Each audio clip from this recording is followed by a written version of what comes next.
It all started with a rubber snake. My friend and roommate, Leo, has a mild phobia of snakes. I know, it's a bit of a cheap shot, but it was supposed to be a harmless joke.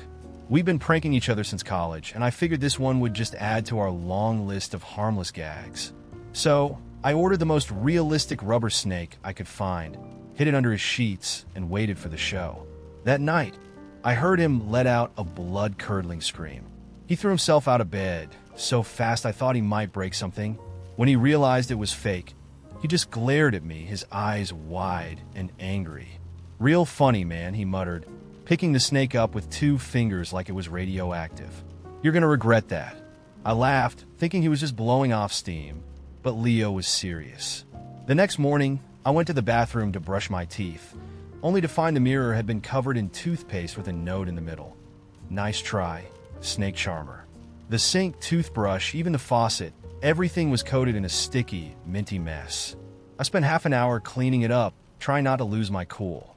Fine, I thought. If he wanted to play it that way, I'd play along. So I planned my next move carefully. Leo has this lucky water bottle that he takes everywhere. He's convinced it's the reason he stays hydrated, motivated, and focused. So, I filled it halfway with gelatin and put it in the fridge overnight. The next morning, he went to grab it on his way to work, took 1 swig, and choked when the half-set Jell-O gloped into his mouth. I thought it was brilliant. Leo, however, didn't. He shot me a look of pure fury as he rinsed his mouth in the sink. "You don't know who you're messing with," he said ominously. I laughed, but a small part of me started to wonder if he might take this too far. Spoiler alert, he did. The next day, I woke up to find my car covered in Post-it notes. Every inch from bumper to bumper was layered with neon pink squares. I'm talking hundreds, maybe thousands of Post-its. People in my building were laughing as I tried to peel them off in a hurry, and it took me the better part of an hour to get my car clear enough to drive. I was so late to work that day, I had to lie to my boss and say my car had been vandalized. I was beyond irritated. Leo had definitely upped the stakes, and I wasn't about to back down. So that night, while he was out, I went into his room and switched out all of his light bulbs with red ones. When he came back and flipped on the switch, his whole room was drenched in this eerie red glow, like a horror movie. He stood there, blinking in disbelief, before he turned to me with this half-amused, half-exasperated expression. "All right, you win," he said, laughing. "This is getting insane." But I should have known he wouldn't actually let me have the last word. A couple of days later, I opened the fridge to find my food covered in googly eyes. My milk, my eggs, my sandwich for work. They all stared back at me with pairs of little eyes glued on everything, even my ketchup bottle. I rolled my eyes but figured it was harmless enough, and I'd just peel them off and move on. Then things got weird. The next day, I went to grab my keys and found that they'd been frozen in a block of ice. Leo had actually filled a container with water, dropped my keys in, and stuck it in the freezer overnight. I had to pour hot water over the ice to get my keys back, and by then, I was late again. Leo just grinned and shrugged. Maybe think twice next time? By this point, I'd had it. I wasn't just going to sit there and let him ruin my mornings. So, I planned something a little more elaborate. I knew he had a big virtual meeting for work coming up, one where he'd be on camera in front of his whole team. So I got up early and hacked his Zoom background settings, replacing his usual professional backdrop with a ridiculous photo of him from college. One where he's in a toga, holding up a beer and looking absolutely plastered. I figured he'd catch it right away, but apparently he didn't check his camera until the meeting started. I was in my room when I heard a muffled, "Oh my God," followed by frantic clicking. He rushed in afterward, red-faced and furious. That was my boss. He thought I did it on purpose. He stormed back to his room, muttering under his breath about revenge, and I started to feel a pang of regret. But the next morning, I knew my regrets were justified. My alarm didn't go off. In fact, none of my electronics worked. I checked the circuit breakers, but everything looked fine. It wasn't until I spotted the cord dangling outside my window that I realized what had happened. Leo had somehow managed to unplug my entire room's power strip and thread it through the window, leaving me without electricity for the night. All my devices were dead, and I'd overslept by hours. When I confronted him, he just shrugged. All's fair, right? Now it was personal. I wasn't about to let him mess with my power, so I decided to go big for the final round. I filled his shampoo bottle with blue food coloring. Not just a drop or two either, I dumped in almost the entire bottle. He didn't notice until the next morning when he was getting ready for work. I heard him shout, and when he came out of the bathroom, his hair was tinted a very obvious shade of blue. I thought he'd be mad, but to my surprise, he just laughed, saying, "Good one." But then, 2 days later, I got my real payback. I came home from work, ready to relax, only to find my entire bedroom filled with packing peanuts. Floor to ceiling, nothing but peanuts. He'd somehow managed to get hundreds of them, creating a sea of styrofoam in my room that I had to wade through just to reach my bed. The worst part? Every time I tried to pick them up, static electricity made them cling to me. And by the time I was done, I looked like a packing peanut monster. After that, we both called a truce. I mean, there was no way to top that without causing actual damage. We sat down and laughed about it, each of us recapping our best moves like we'd just gone through a war together. In the end, I think we both went a little too far. What was supposed to be a joke turned into a nightmare for both of us. Even now, weeks later, I'm still finding stray packing peanuts under my bed, and Leo's still got a faint blue tint in his hair that just won't wash out. We're back to normal, but sometimes I wonder if it was worth all the trouble. So my friend Jake and I decided to host a game night extravaganza. Both of us are big board game geeks, and we've been going to other people's game nights for ages. We thought, why not host our own and go all out? We hyped it up to everyone in our friend group, promising a huge setup with snacks, games, prizes, the works. We split the responsibilities. Jake, the ultimate host, volunteered to handle the games and vibe. He's the kind of guy who owns multiple gaming tables and makes a big deal about board game etiquette. I, on the other hand, offered to cover food, drinks, and prizes, since that felt pretty straightforward. I figured I'd grab some snacks, throw together a couple of simple party drinks, and maybe get some novelty prizes. In the week leading up, I assumed we'd both handle things on our end and didn't really check in. Jake was texting me about setting up the tournament bracket and making sure we'd stay on schedule. I took that as a sign that he had his end under control. I was insanely busy at work, but I kept thinking it's a game night. People are there to play games, so the food doesn't have to be gourmet. The day of the event, I picked up a bunch of snack stuff at the grocery store, chips, a veggie platter, and some dip. I also grabbed a couple of cheap bottles of wine and a 12-pack of beer, figuring that'd be plenty for our crowd. I thought about getting pizza, but decided against it last minute, figuring we could wing it if people were hungry. I showed up at Jake's place about an hour before the party. He'd set up a few tables with games, and I noticed right away that he'd really leaned into the serious gaming vibe. There were no decorations, just a bunch of tables with cards, boards, and a single fold-out whiteboard with game night rules scribbled on it. It looked intense. He'd set up tournament brackets like it was an esports event, and he even had little slips of paper where people could sign up for different games. But there was zero party atmosphere. "Hey, where's the rest of the setup?" I asked, gesturing around the room. No decorations or lights or anything. Jake blinked at me, confused. Decorations? I thought we were going for a game tournament vibe. I was focusing on the games. Did you bring prizes? I held up the novelty prizes I'd grabbed. A pack of glow sticks, a tiny plastic trophy, and a deck of weird novelty cards. His face fell. "Are you serious?" he said, eyeing the plastic trophy with thinly veiled horror. "I thought you'd at least get something real for the winners. These are like dollar store prizes." "Well, excuse me for not turning this into the Olympics," I shot back, annoyed. "Anyway, where's the music? And I thought you were going to add some lights or something?" Jake just shrugged. I thought the games were the main event, and people would get distracted if it was too flashy. He glanced at the snacks I'd brought, and I could tell he was unimpressed. "And this is all the food? No pizza or anything substantial? Look, it's a game night, not a dinner party. People are here to play games, right?" I felt my irritation rising, and it was clear he was just as frustrated with me. I thought we'd both contribute to the vibe, but apparently we both assumed the other would pick up the slack. By the time our friends started arriving, I could tell the atmosphere was off.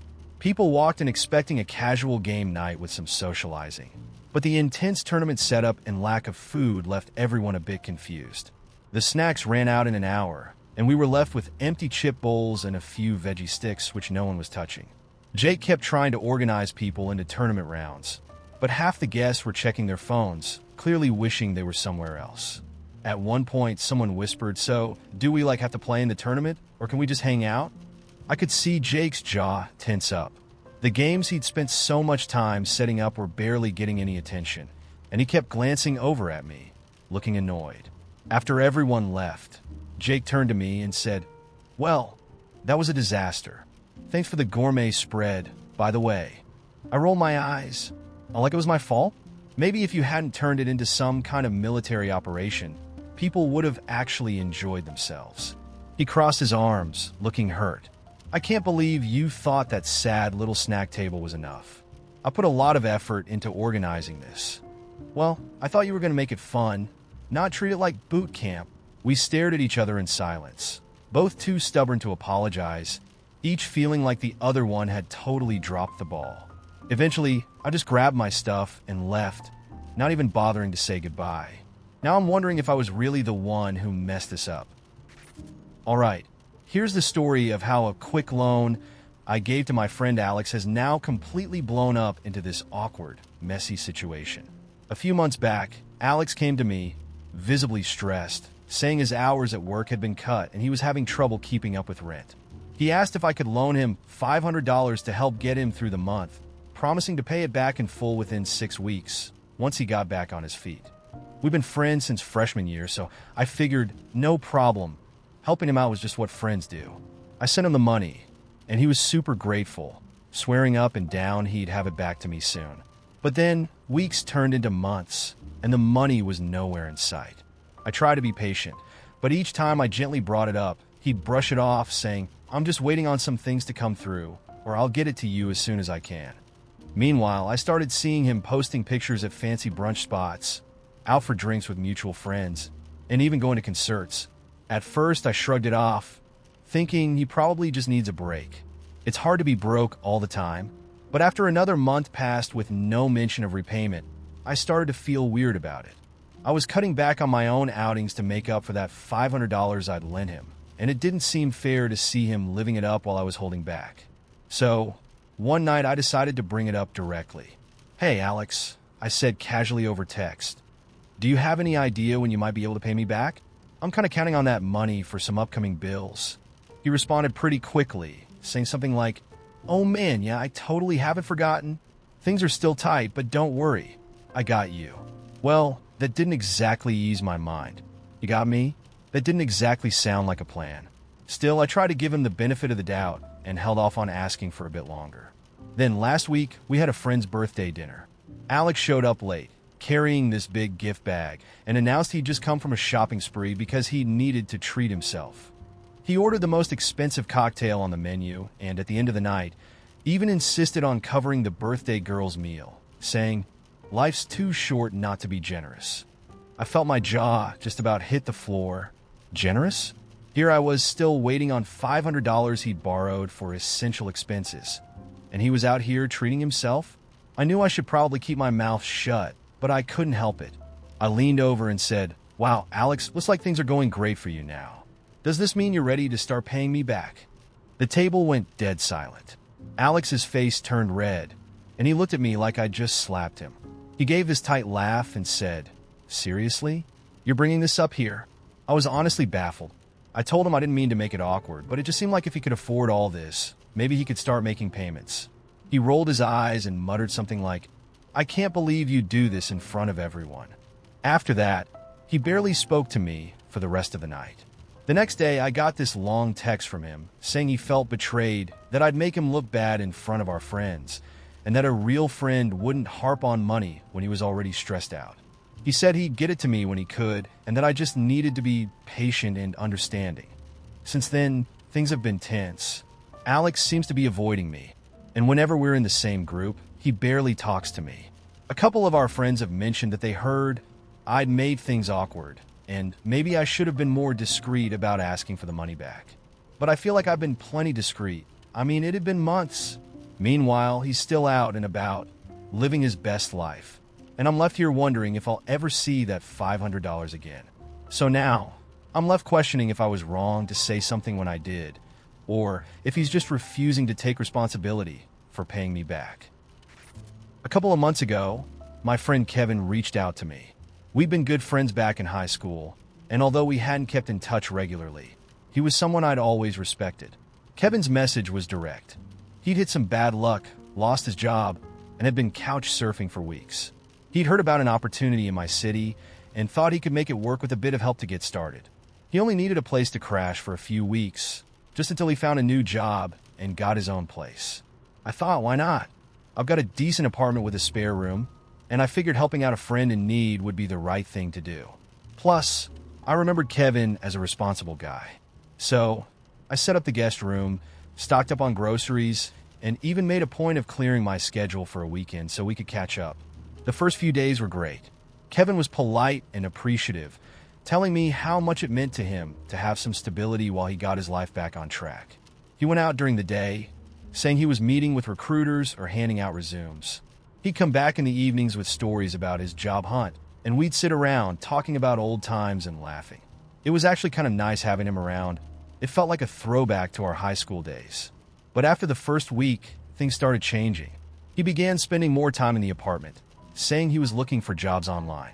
At first, I didn't think much of it. But then it became clear that he was spending more time scrolling on social media and watching videos than actually applying for anything. I'd leave for work in the morning with him sitting on the couch, and I'd come back 8 hours later to find him in the exact same spot, surrounded by empty soda cans and snack wrappers. When I asked him about his job search, he'd just wave his hand and say, "It's in progress." I started noticing little things too. Dirty dishes piled up in the sink, half-eaten plates of food left on the table, and random items scattered everywhere. I'd gently ask him to pick up after himself, and he'd shrug and say, "Oh, my bad, I'll get it." But he never did. My once tidy apartment started to feel like a frat house, and every time I cleaned up, it seemed like he'd undo it within hours. By the end of week 2, he wasn't just using my space, he was acting like he owned it. He'd blast music at random times, leave doors open, and monopolize the bathroom for ages, leaving clothes and wet towels all over the floor. My utilities shot up with him running the shower and cranking up the heat whenever he felt like it. And the food. He'd go through an entire box of cereal in a day or demolish leftovers I'd planned on for lunch.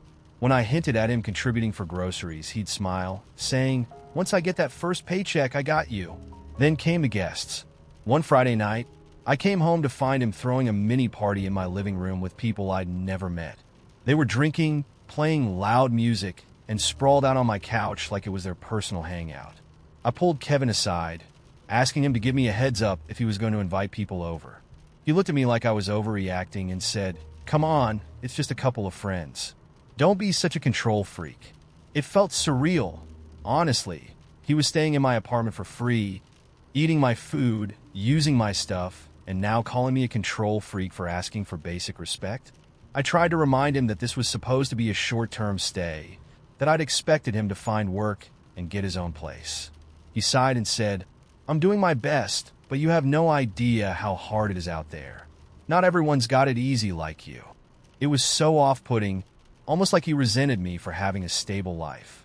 I offered him some suggestions, even printed off job openings I knew he'd be qualified for, but he just brushed them off, saying, "I don't want to settle for just anything. I'm holding out for the right opportunity." Week 4 rolled around, and things only got worse. He'd completely taken over the living room, leaving clothes, random gadgets, and piles of dishes everywhere. When I confronted him about it, he snapped, saying, "Can you just give me a break? You're making this a lot harder than it needs to be." I tried explaining that I was starting to feel like a stranger in my own home, and that it wasn't sustainable for me to cover all the costs while he essentially squatted here. His response? "Wow, I didn't realize you were so uptight. I thought we were friends." The breaking point came when he took my car without asking.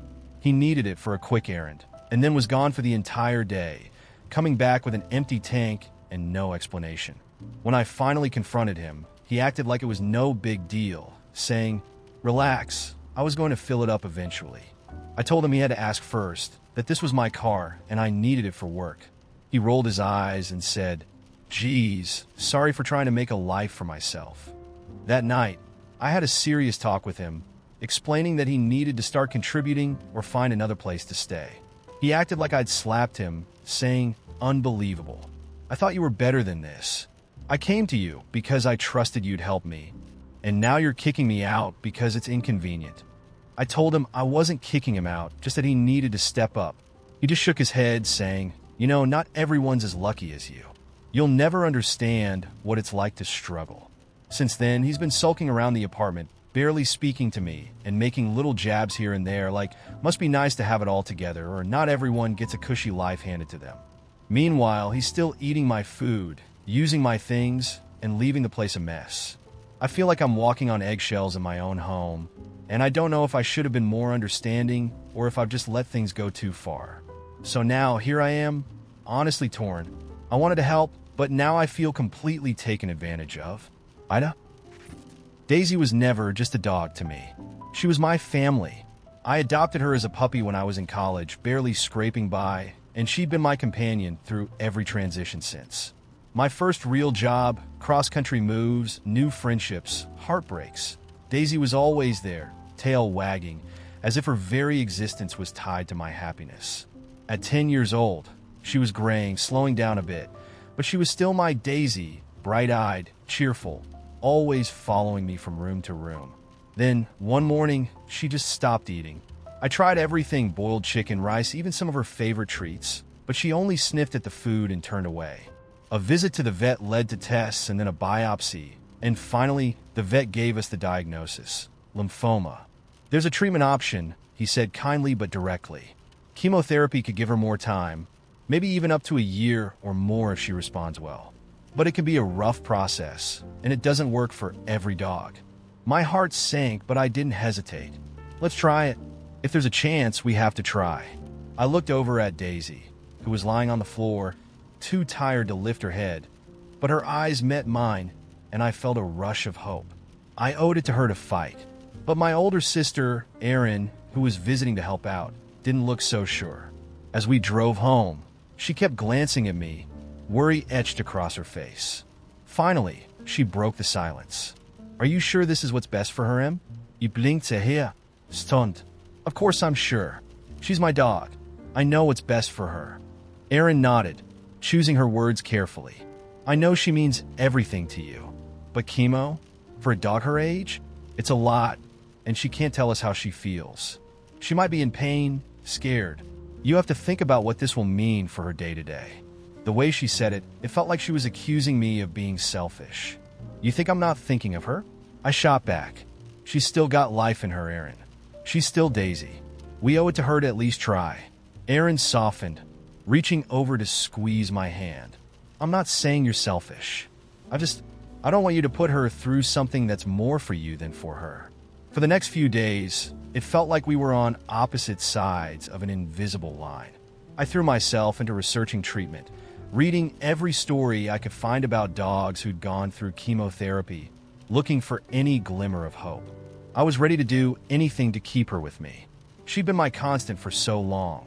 The idea of losing her felt like losing part of myself. But Erin kept pushing, gently but firmly. She'd send me articles about the side effects, stories of dogs who hadn't responded well, who had suffered through the treatments only to lose the battle anyway. "I just think we need to look at both sides," she'd say each time, her voice calm but insistent. "You love her, but sometimes love means letting go." Every time she said it, I felt my frustration flare. She didn't understand. Daisy wasn't just a dog to me. She was family, and you didn't just give up on family because things got hard. I couldn't believe Erin couldn't see that. But one evening, as I watched Daisy struggling to make it up the stairs, my resolve started to waver. I could see she was tired, her body weaker than it used to be, her eyes duller.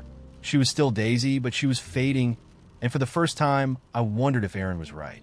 Was I holding on to her for her sake, or because I couldn't bear the thought of letting her go? I felt torn, stuck between hope and reality. I was scared that I was losing her either way, and I hated the thought of her last days being filled with vet visits, injections, pills, and confusion. One morning, Erin sat beside me as I watched Daisy sleep, her breathing soft and shallow. She put a hand on my shoulder and spoke quietly. "Em, maybe we should ask the vet again about what Daisy's going to go through if we choose this path. Just so you can be sure." So we scheduled another appointment, and the vet went through the process with us in detail. Some dogs do adjust well, he explained. But chemo is tough, especially for older dogs. There are good days and bad, and while it may give her some extra time, it might also be difficult for her to enjoy that time. It's really about what feels right for her and for you. When we left the vet's office, I felt a heaviness settle over me, as if the walls I'd built around myself were finally starting to crack. Erin didn't say anything. She just put her arm around me, supporting me as I tried to face the reality I'd been avoiding. That night, I lay down beside Daisy on her bed, running my hand through her soft fur, listening to her gentle breathing. I could feel her warmth, her steady presence that had been my anchor for so long. I whispered to her, telling her how much I loved her, how grateful I was for every day we'd had together. She looked up at me, her eyes tired but filled with that trust that had always been there.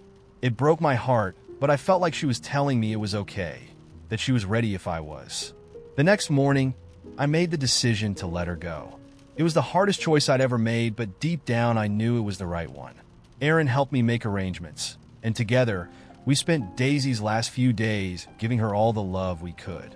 We took her to the park, let her eat her favorite treats, let her sleep on my bed every night. I could see she was tired, but she was content, her last days filled with peace, not pain. On the morning we took her to the vet, I stayed with her, holding her close as she slipped away, whispering to her that she was loved, that she'd always be with me. The silence afterward was overwhelming, like a piece of me had been taken with her. Erin held me as I cried, her own tears falling, but I knew she understood the loss the whole Daisy had left behind. Now, every day, I still feel her absence, that empty space where she used to be. I see her in every corner of the house, hear the phantom sound of her paws on the floor, catch myself looking for her by the door when I come home.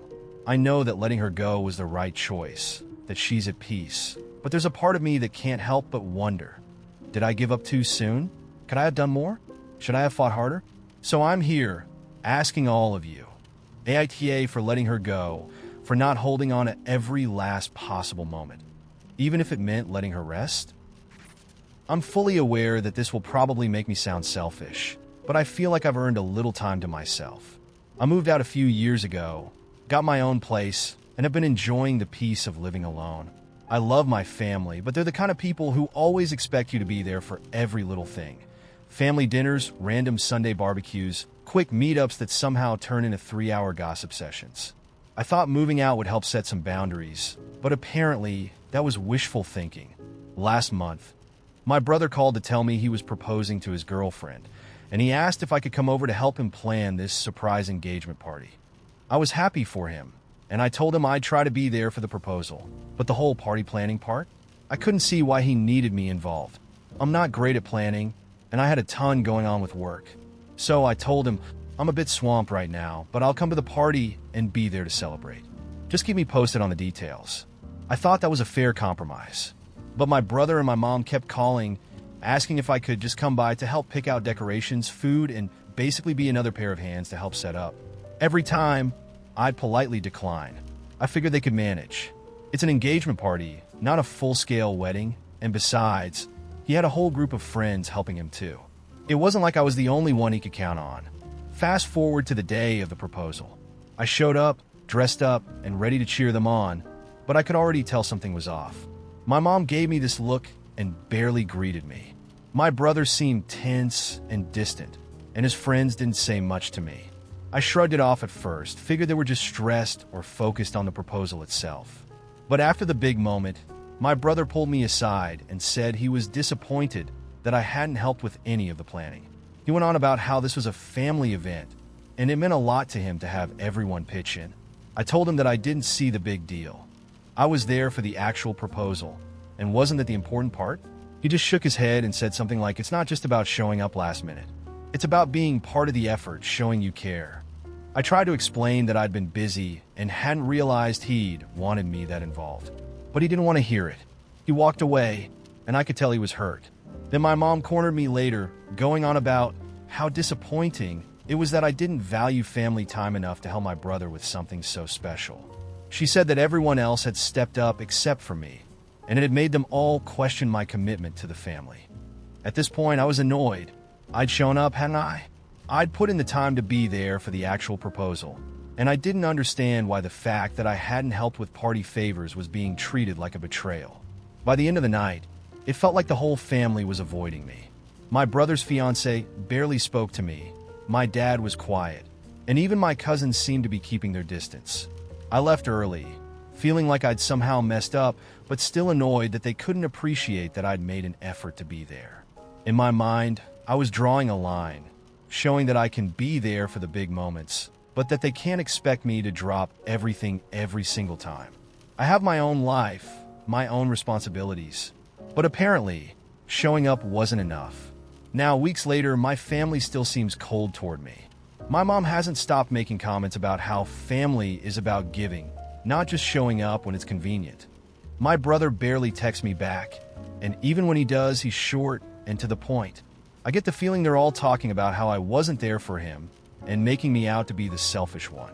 But from my perspective, I did what I could. I was there for the actual proposal and the celebration, and I honestly don't see why I should feel guilty for not being there for the little details. So, AITA? It happened with my aunt of all people. Aunt Rita has always been the rock of our family.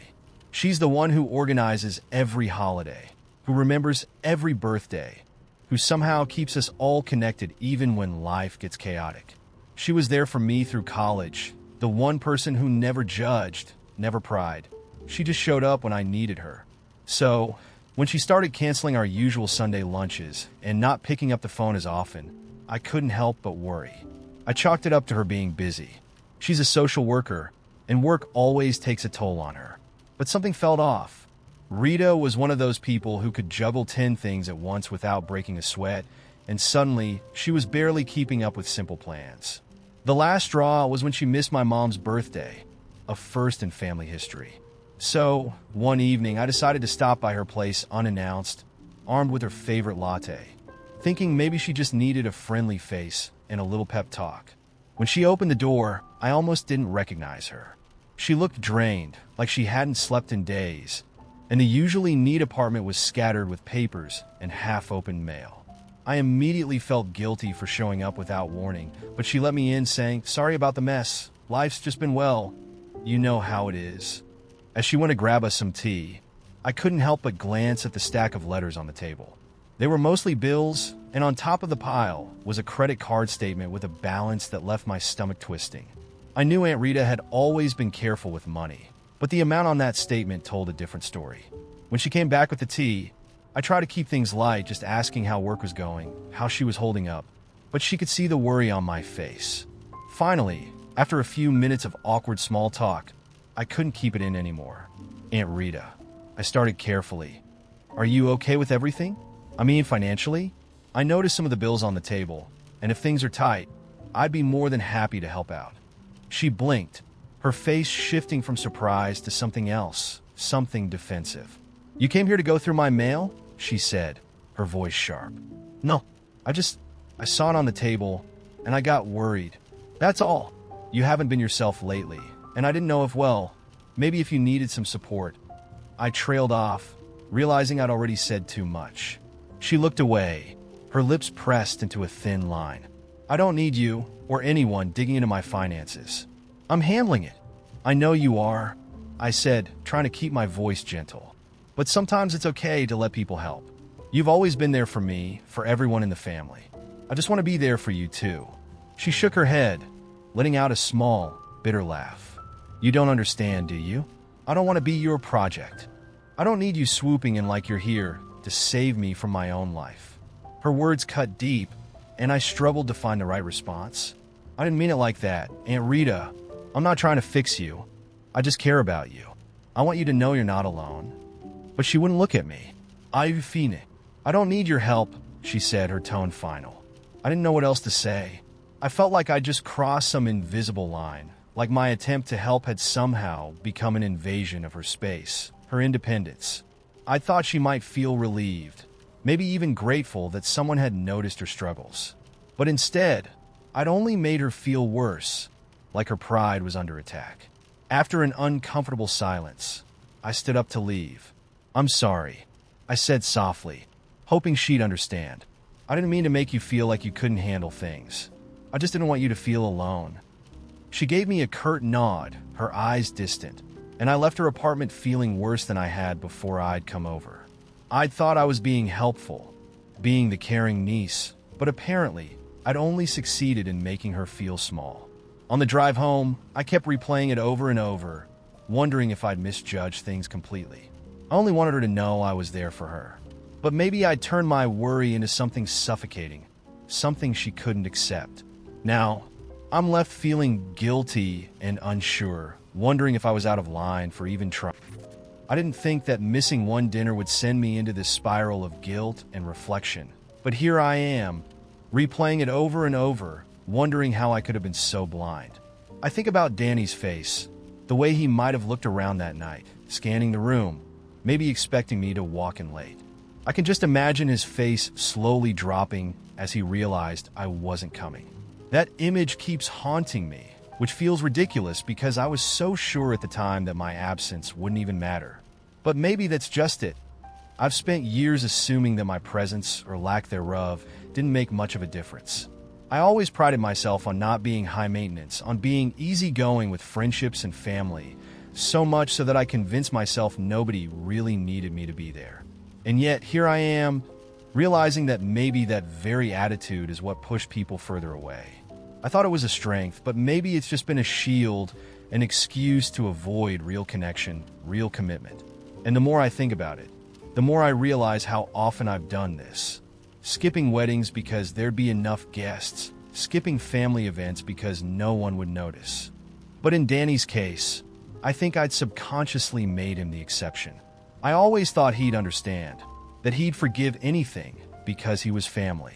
I guess I believed that our connection was some unbreakable thing that didn't need work, and I realize now how unfair that was. After a while, I decided I'd try reaching out to him in a way that felt real, and this time, I wouldn't sugarcoat it.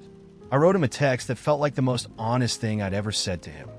"Danny, I really messed up. I didn't understand what it meant to you. I'm sorry I didn't show up." Then I paused, staring at it, wondering if it was enough, if an apology could actually fix anything this time. But instead of sending it, I saved it as a draft.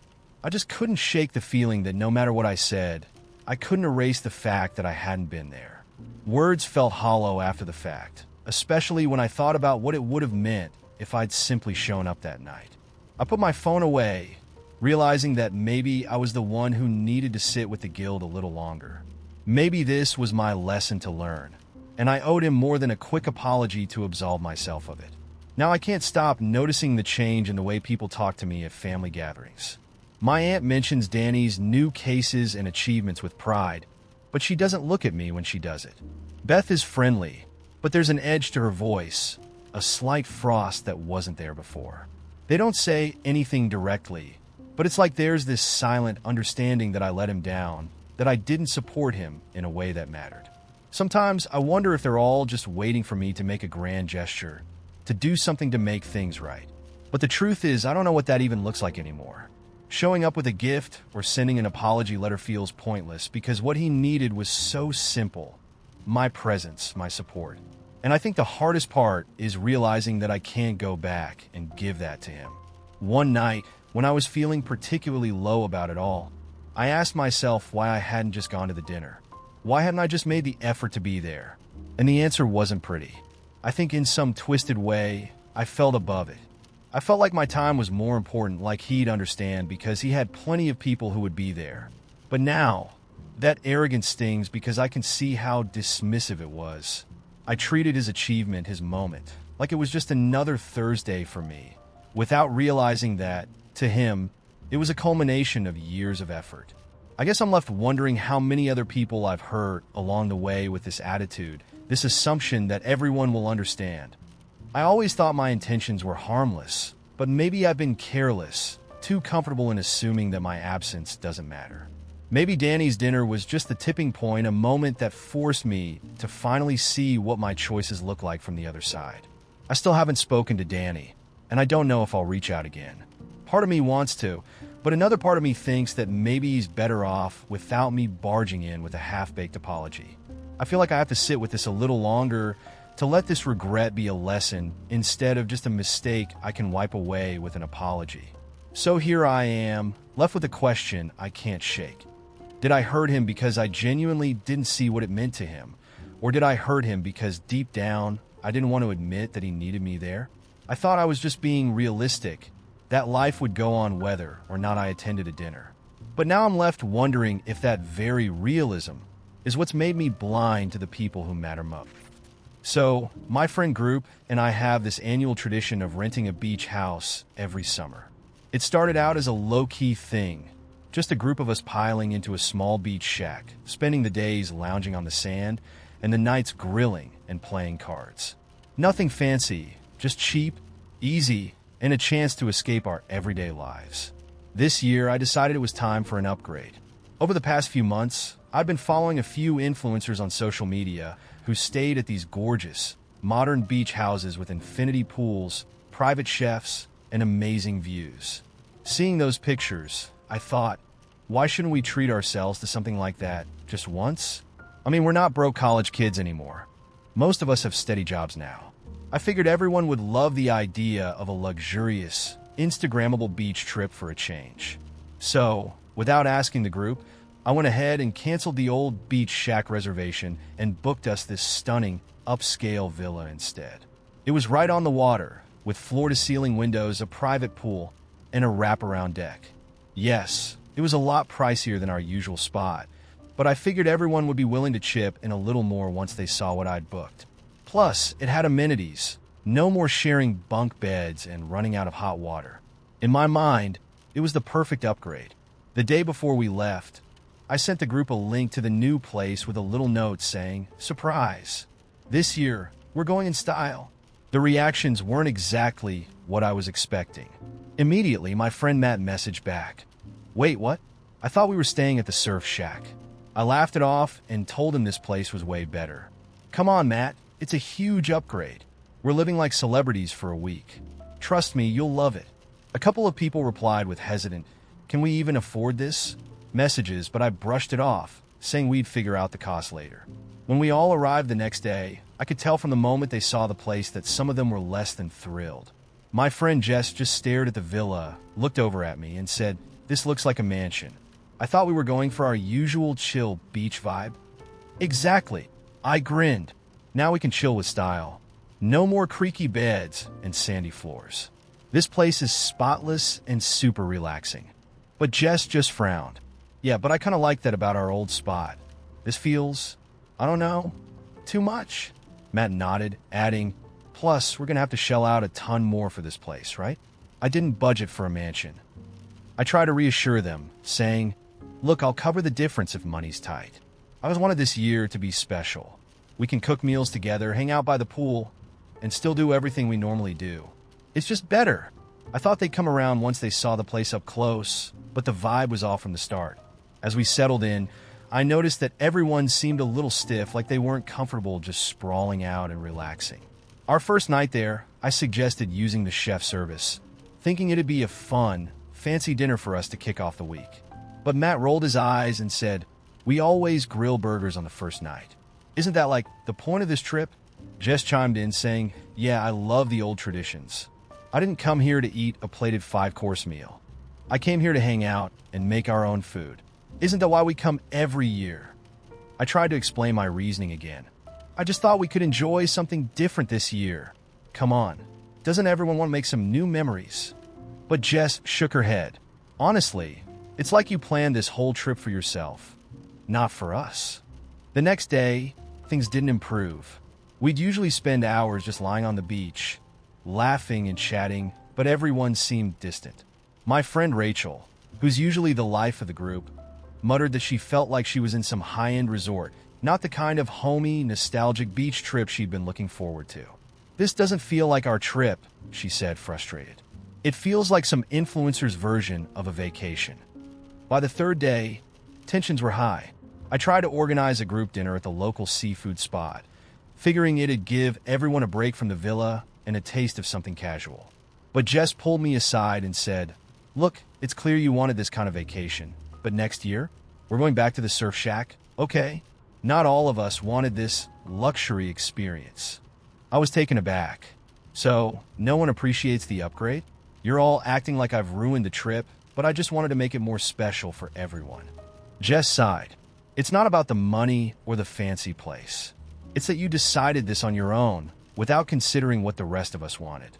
You didn't even ask us. You just assumed we'd be fine with it. That hit me. I hadn't asked anyone, because I was sure they'd all be thrilled. I thought I was doing something great, but I could see now that everyone felt like I'd taken over the whole thing, turning it into my vision of better without thinking about what the trip actually meant to them. The rest of the week felt awkward. No one seemed to fully relax, and everything that was usually fun, late-night talks on the beach, lazy mornings with instant coffee, felt different. Forced. On the last night, as we sat around the villa's fire pit, Matt broke the silence. Look, next year, can we just go back to our usual spot? The surf shack has this charm. It's not perfect, but it's ours, you know? I nodded, trying to laugh it off. Sure, back to the surf shack. But inside, I felt weirdly defensive. I mean, I put in all this effort, thinking I'd done everyone a favor, and instead, they were acting like I'd taken something away from them. Now that we're back, everyone's been a bit distant. Jess and Rachel have mentioned how they miss the simplicity of our usual place. And Matt joked that he'll be in charge of booking next year, so we don't accidentally end up in a mansion again. They're all making it sound like I ruined everything by trying to make it nice. I thought I'd done something fun and memorable for everyone, and now they're acting like I hijacked our tradition. My brother Dan has been going through a lot lately. He's a single dad to my 5-year-old niece, Emma, and juggling her school, his job, and everything in between has been wearing him down. I've seen him fall asleep on the couch mid-sentence, and it's clear he's running on fumes. He never complains, but it's obvious he's barely keeping up. He's an amazing dad, and I really admire him for stepping up, but I just wish he'd let people help him more. So, last week I decided to give him a break. Without telling him, I took a day off work and planned an entire me day for him. I'd watch Emma, and he'd get a chance to relax, sleep in, maybe catch a movie, whatever he wanted. I wanted him to have a day where he didn't have to worry about a single thing.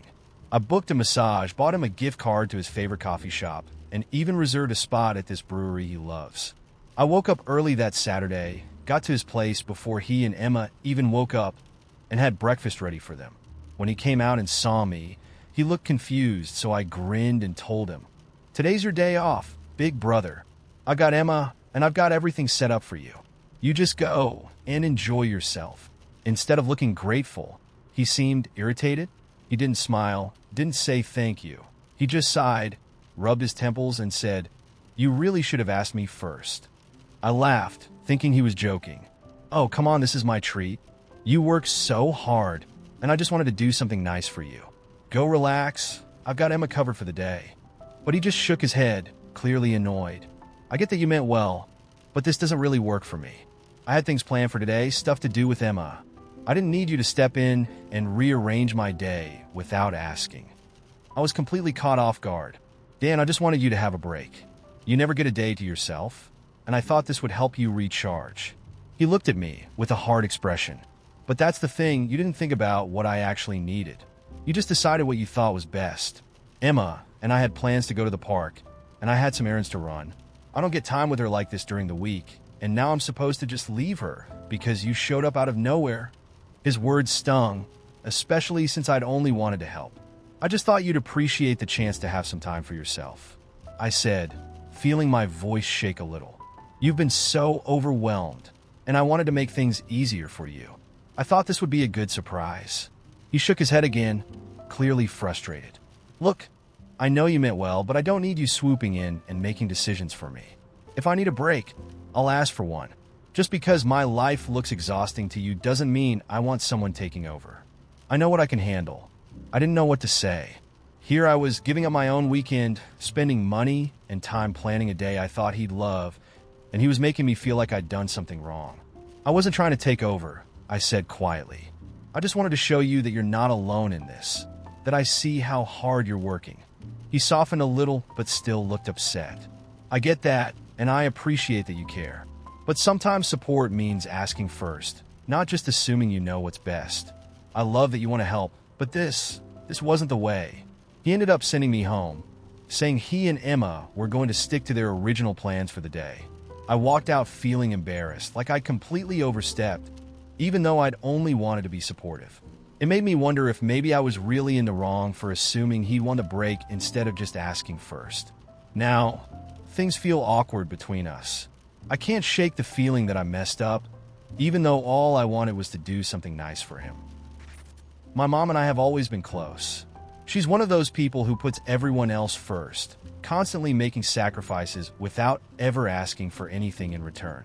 She raised me as a single parent, worked 2 jobs, and somehow managed to be there for every school event and every late-night talk. I honestly don't know how she did it. So when she met Dave, I was thrilled for her. Dave came into her life after years of her being on her own. He was charming, funny, and seemed to genuinely care about her. My mom deserved happiness, and I could tell she was head over heels. They moved in together pretty quickly, and she seemed happier than she had in years. I was relieved, to be honest. She'd spent so long being everyone's rock, and it felt good to see her with someone who could finally be there for her. But as time went on, I started to notice things that didn't sit right with me. Little things at first, like how Dave would make all the decisions without asking her, or how he'd brush off her opinions on things as silly or overthinking. He'd make jokes at her expense in front of other people, laughing it off when he saw her uncomfortable. I figured maybe he just had a blunt sense of humor and tried to shrug it off, hoping it was just an adjustment period. Then last month, things escalated.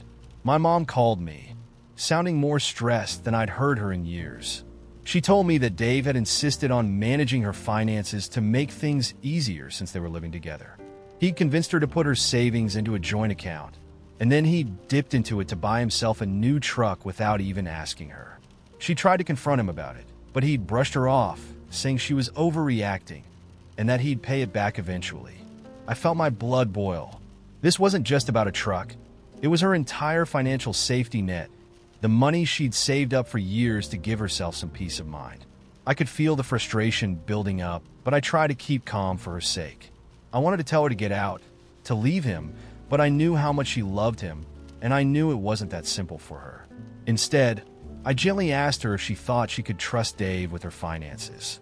Mom, I know you love him, but it sounds like he's not respecting your boundaries here. Do you think he's really looking out for you?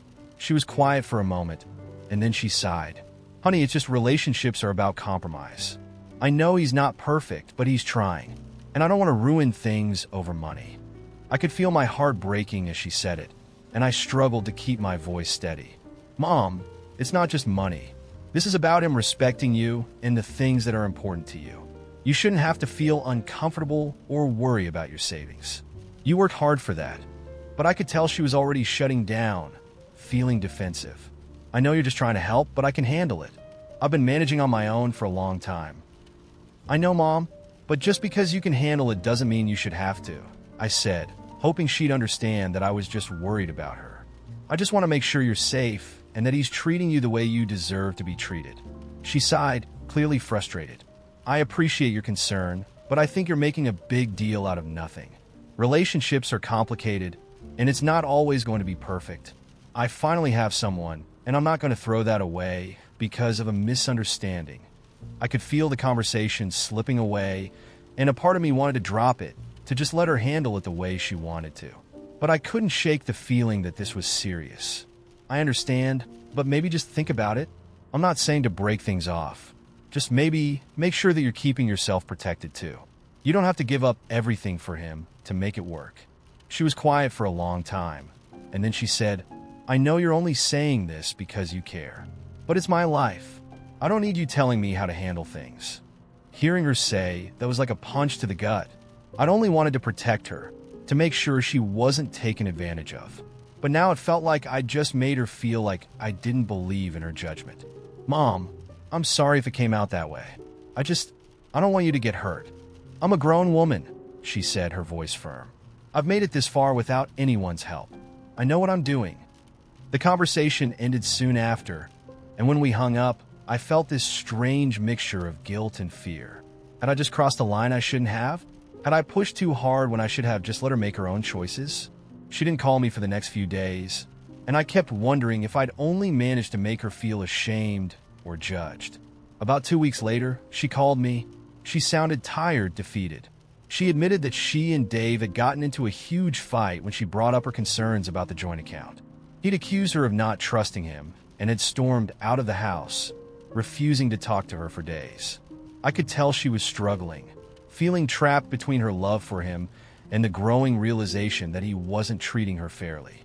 I told her, gently, that it was okay to stand up for herself, that she deserved to feel secure in her own relationship. She didn't say much, but I think part of her finally understood where I was coming from. I wanted to tell her to leave him, to get her money back and run, but I held back, knowing that it was her choice to make. Since then, things have been tense between us. She's still with Dave, still trying to make it work, but I can tell there's a part of her that feels embarrassed or resentful whenever I'm around. Our once close relationship feels strained, and I hate that my attempt to help may have driven a wedge between us. But I still can't shake the feeling that I did what I had to do to protect her. So now, I'm left wondering, AITA? Alright, here's what went down at my friend Rachel's baby shower last weekend. I didn't think I was doing anything wrong, but apparently people took it the wrong way, and now everyone's acting like I was being insensitive or something. I'll let you decide. So, Rachel and I have been friends for years, and I was genuinely happy when she told me she was pregnant. She and her husband, Ben, have been trying for a while, so it's obviously a big deal for them. Anyway, she invited a bunch of us to this adorable baby shower her sister threw, with all the cute little decorations, a table covered in pink cupcakes, it's a girl, and these custom onesies everyone was signing. It was really sweet, and Rachel was clearly glowing the whole time. Now, for context, I've also been through my share of life changes recently. I just finished renovating my first home and got promoted to a management role at my job. I'm not trying to say those things are on the same level as having a baby, but they're still big achievements, right? So when Rachel's sister made this toast about celebrating the biggest milestone in Rachel's life, and everyone was clinking glasses, I felt like, hey, maybe I could share a little about what I've been up to as well. After all, isn't that what friends do? When it was my turn to say a few words, I raised my glass and said, Rachel, I'm so thrilled for you. Becoming a mom is huge, and I know you'll be amazing at it.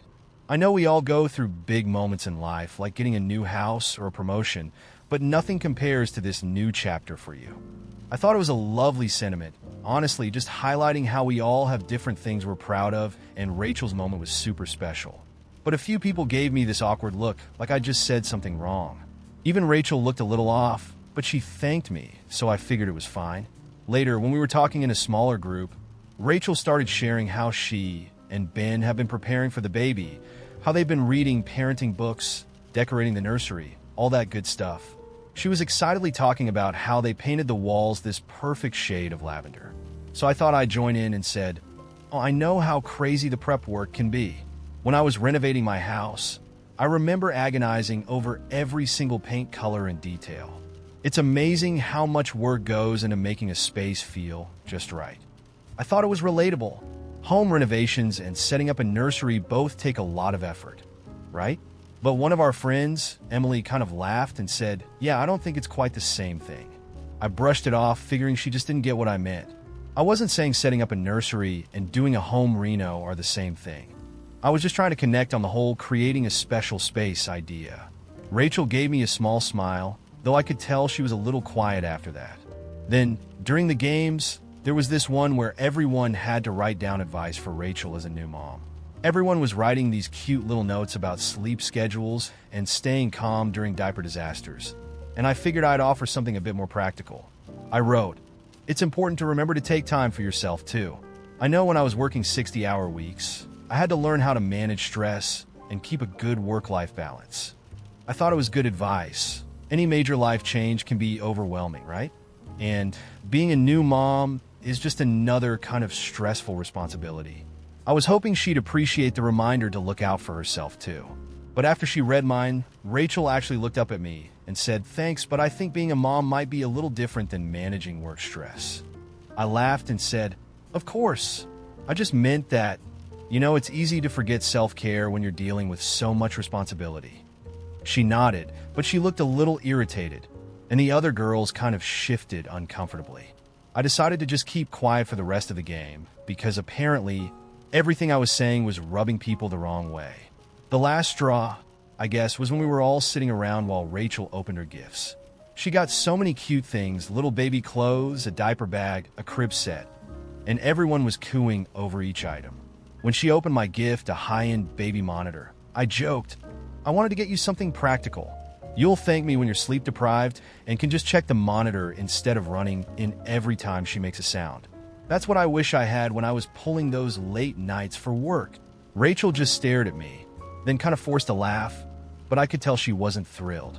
A few minutes later, she got up to go check on something and didn't come back for a while. I asked one of our mutual friends, Jenna, if I'd done something wrong, and Jenna sighed and said, "It just seems like you keep trying to make everything about your own experiences." This day is supposed to be about Rachel becoming a mom. It's not the same thing as work stress or a house reno. I was kind of taken aback. I said, "I'm not trying to make it about me. I was just trying to relate to her. That's all." I thought she'd appreciate hearing that I've also been through big changes and stress, and that I understand. Jenna just shook her head and said, "Maybe, but sometimes it's okay to let someone else have the spotlight without comparing everything they're going through to your own stuff." Honestly, that annoyed me. I mean, can't we celebrate someone without acting like no one else has ever faced challenges or changes? I wasn't trying to say that my job or my house is the same as having a baby. But big milestones are big milestones, and I thought sharing my own experiences was a way to bond, not overshadow her. Now Rachel hasn't really reached out to me since the shower, and a couple of other friends have hinted that I didn't read the room. But I feel like this is all an overreaction. I mean, if we're friends, why can't I share my own perspective, even if it's a little different? Was I really supposed to just sit there and act like I couldn't understand any of the challenges she's about to face? So now I'm wondering, was I wrong to bring up my own experiences? I honestly thought I was being supportive, but now everyone's making me feel like I hijacked her big day. Alright, so here's the situation. My girlfriend, Jess, and I are about to move in together for the first time, and you'd think we'd be totally in sync, right? We've been dating for over 2 years, we're obsessed with each other, and moving in feels like the next natural step. Except, we're realizing that when it comes to actually planning this move, we might as well be on different planets. See, I'm a firm believer that a move this big should be handled with military precision. I want lists, schedules, budgets, the whole deal.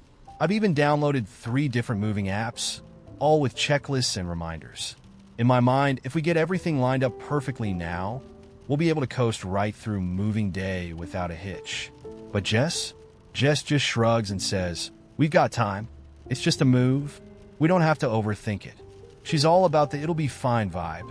She thinks planning every detail is unnecessary stress and that we should just let things fall into place naturally.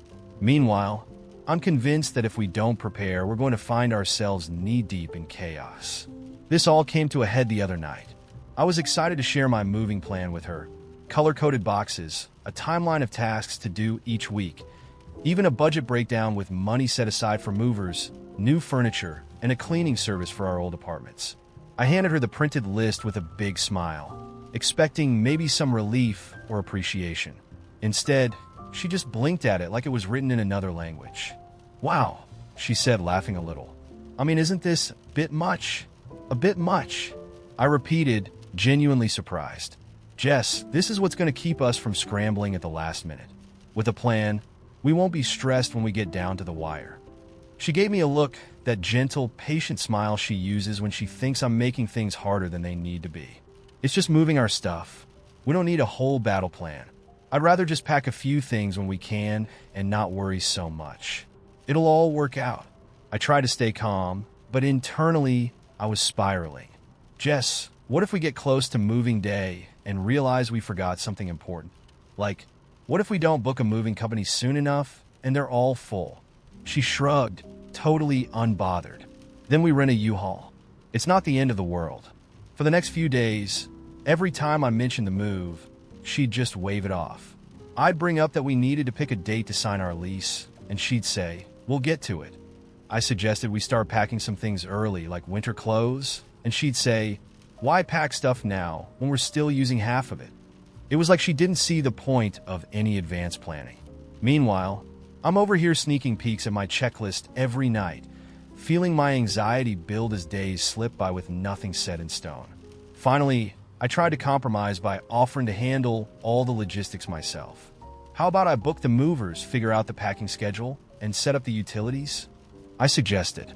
You can focus on the more fun stuff like decorating and deciding where everything goes. But she just shook her head, looking amused and a little annoyed. I don't want to be boxed into decorating duty, babe. I just don't want us to stress about every little thing.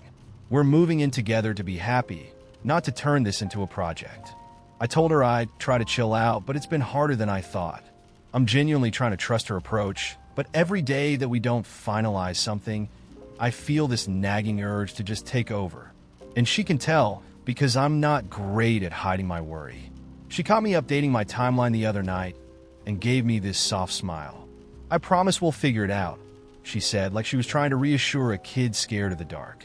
But instead of feeling better, it just made me feel like she didn't take my concerns seriously. A few days later, things finally hit a boiling point.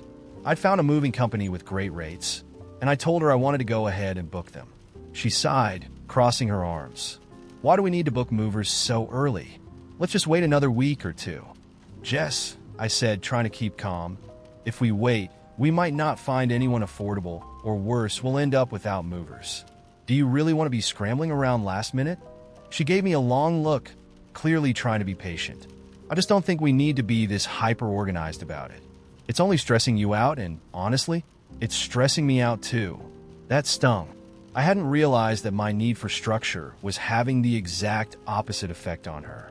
To me, my planning was the only thing keeping me sane, but to her, it was turning something simple into a huge deal. We both just stared at each other for a moment, like we were realizing how different our minds work. I told her that I only wanted to make sure we were prepared, that it wasn't about control, but about feeling like we were ready for this big step. She sighed, softening. I get that you want to be prepared, she said, but I feel like all this planning is keeping us from enjoying what's supposed to be an exciting time. Can we just take a breath and trust that we'll handle it? That was a tough pill to swallow. I wanted to let go and trust her approach, but I couldn't shake the image of us drowning in boxes and chaos because we hadn't thought things through. And I could tell she was just as frustrated, feeling like her approach was being dismissed because I couldn't stop worrying. So now we're trying to compromise, meeting once a week to talk about necessary things like the lease, but without turning it into a big session. She's also trying to humor me by slowly packing up things we don't use daily. But honestly, every time I bring up something logistical, she still gets this look like she's doing me a favor by even listening. It feels like she's just waiting for me to realize that her way is right. In the end, I'm stuck wondering if maybe I am overthinking this. I want to trust her approach, but every time I try, that fear creeps back in.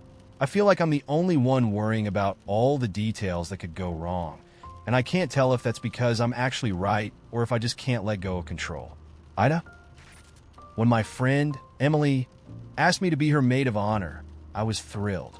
We'd been close since college, and she'd always joked that I'd be the one by her side when she finally walked down the aisle. But there was one small problem I hadn't anticipated. The wedding was set to be halfway across the country, and I just found out I was pregnant. I hadn't even told Emily yet.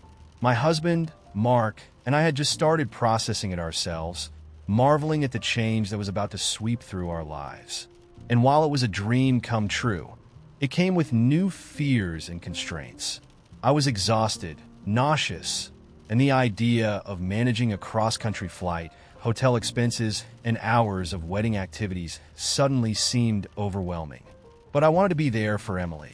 She'd already sent me detailed emails about the dresses, the bachelorette weekend, and even a day of schedule that had me at her side from sunrise to after midnight. She'd been dreaming about this wedding for years, and I knew she was counting on me to make it perfect. When I finally called her, I told her the news right away, hoping she'd understand. I have some big news. I started, trying to keep my tone light.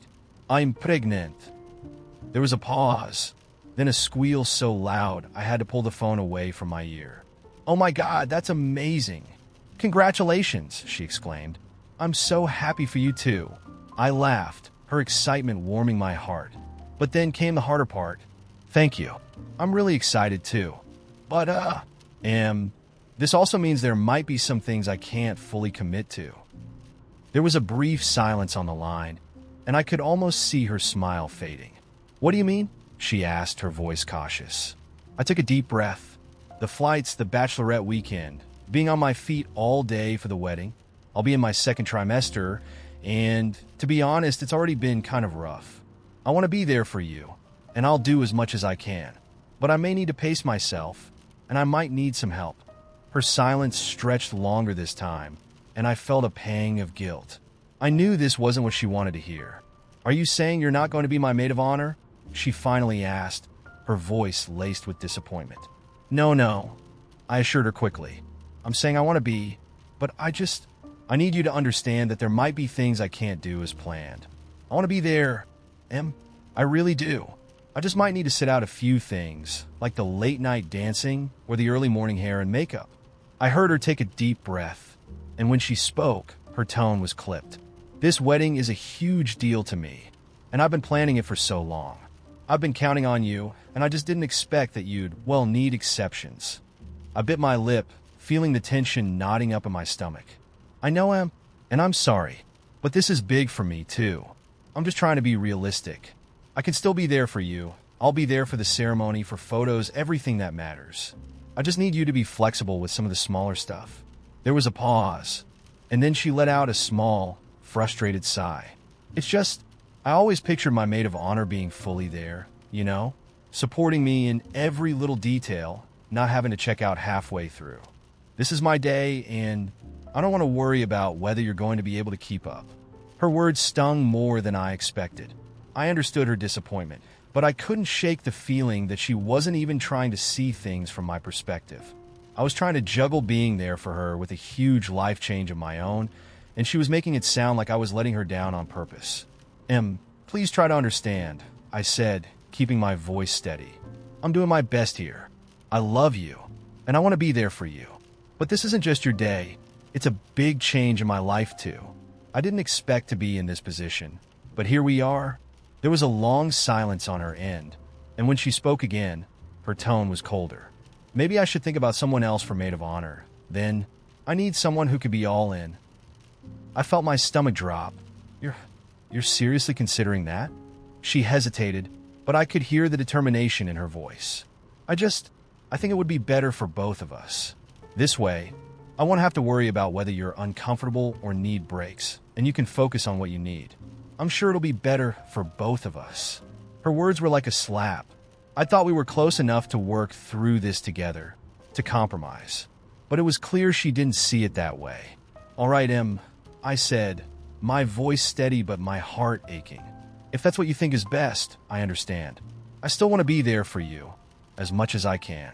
Just let me know what you need. She thanked me, her tone polite but distant, and we hung up. I sat there for a long time, staring at my phone, feeling a mix of hurt and confusion. I'd never imagined that standing by her side would come down to an all-or-nothing deal, that the realities of my life would make me suddenly unsuitable as her maid of honor. The next few weeks were strange. Emily sent me an invitation to the wedding as a regular guest, and while we still exchanged polite texts, the closeness we'd once shared seemed to vanish. I couldn't shake the feeling that she saw my pregnancy as an inconvenience, something that had disrupted her perfect plans. As the wedding approached, I felt torn. Part of me wanted to skip it altogether, to avoid watching my best friend get married while I sat in the back as a guest. But another part of me still loved her, still wanted to support her, even if things had changed. In the end, I sat through the ceremony, watching her walk down the aisle with tears in my eyes, feeling a bittersweet mix of joy for her and sadness for the distance between us. At the reception, I congratulated her, gave her a hug, and did my best to celebrate. But it was clear she was keeping me at arm's length, focusing on the people who had been all in. Afterward, I drove home with a heavy heart, replaying everything in my mind. I'd thought I was doing the right thing, balancing my needs with hers, but maybe I hadn't been as understanding as I should have been. Or maybe she hadn't been as understanding of mine. Now, with months gone by and our friendship still feeling fractured, I keep asking myself if I could have done more, if I should have put my own needs aside for her special day. Alright, buckle up, because here's how my attempt at a perfect surprise anniversary weekend went completely off the rails. My girlfriend Lily and I have been dating for 2 years, and I wanted to make this anniversary extra special. A romantic weekend at this fancy lake cabin, where we'd have some time to relax, reconnect, and just escape our usual routines. Now here's the thing. Lily and I are kind of different in how we handle plans. I'm more laid back. I don't mind figuring things out as we go, but I put effort into this weekend because I wanted it to feel unique. I went full-on Pinterest boyfriend. I planned a whole cozy cabin vibe, booked a couple's massage at a nearby spa, got a little picnic basket, candles, even set up a playlist with all our favorite songs. And I didn't tell her any of it, thinking the surprise would make it even better. So, the day comes, and I'm practically buzzing with excitement. I tell her to pack a bag for the weekend, but don't reveal any details. She's super curious, peppering me with questions, but I play it cool. Just trust me, I say, trying to keep that mysterious romantic vibe going. She raises an eyebrow and gives me this little smile like, all right, I'll bite. Fast forward a couple of hours, and we pull up to the cabin, which is even better than the photos online. It's this cozy little place right on the lake with a deck overlooking the water and these big, comfy chairs out front. I'm already picturing us sipping wine by the fire, stargazing, the works. As soon as we get inside, though, Lily's looking around, taking it all in, and she turns to me and goes, "So, what's the plan?" I laugh and say, "The plan is no plan. Just us, the lake, some wine, and whatever we feel like doing." But her face falls a little, and she says, "Wait, you mean there's no schedule? No activities lined up?" I was confused. I thought she'd be thrilled. She's always saying how stressed she is and how much she wishes she could just get away and unwind. So I tell her that I wanted this weekend to be about relaxing, with no rushing from one thing to the next. She just kind of nods, but I can tell something's off. Then she takes out her phone and starts looking up nearby places, and she's like, "Well, if we're here, we should check out the hiking trails nearby. And there's a wine tasting tour a few miles out. Oh, and look, there's this hot air balloon ride in the mornings. I think we should try to fit that in." At this point, I'm scratching my head. I thought she'd want to keep things low-key, but here she is, basically booking us on a non-stop itinerary. I try to laugh it off and say, "Lily, I didn't picture this as a tour guide weekend. Let's just chill, you know?" She sighs, giving me this look like I don't get it. "Well, we didn't drive all the way out here to do nothing, did we?" I finally admit I'd booked a couple's massage and planned a picnic, hoping she'd see I'd put in effort. She nods, but then immediately says, "Great. So maybe we can go hiking after the massage? And the wine tasting could be in the afternoon." At that point, I couldn't help it.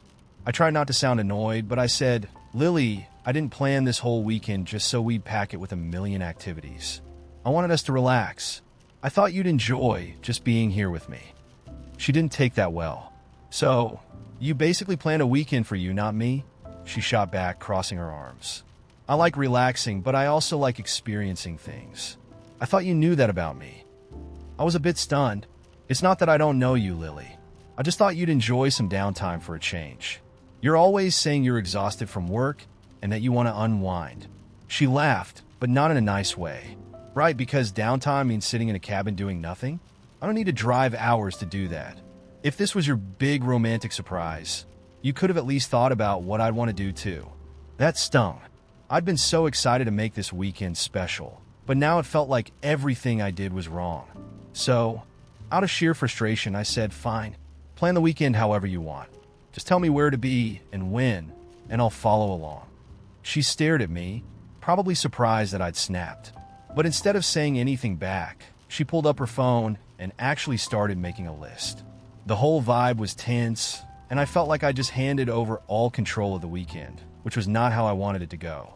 The next day was a marathon of activities.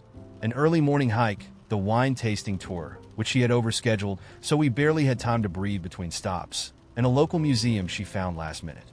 By the end of the day, I was drained and frustrated.